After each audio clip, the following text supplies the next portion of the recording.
موضع إجابة للدعاء يغفل عنه كثير من الناس، وهو عندما يستيقظ المسلم ويأتي بهذا الذكر فإن الدعاء يستجاب بإذن الله عز وجل.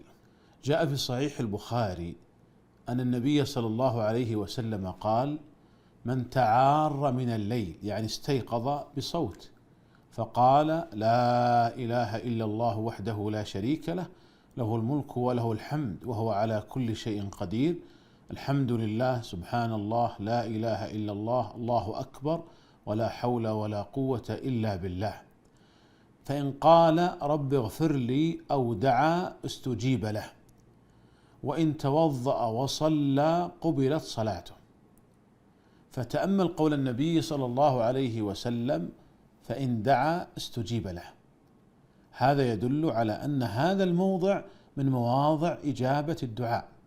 فيا أخي المسلم ويا أختي المسلمة، إذا استيقظت فأت بهذا الذكر: لا إله إلا الله وحده لا شريك له، الملك والحمد على كل شيء قدير، الحمد لله، سبحان الله، لا إله إلا الله، الله أكبر، لا حول ولا قوة إلا بالله. ثم ادعو، فإن الدعاء حينئذ حري بالإجابة، فإن دعا استجيب له. وإن علت همتك وقمت وتوضأت وصليت ما كتب الله لك قبلت صلاتك.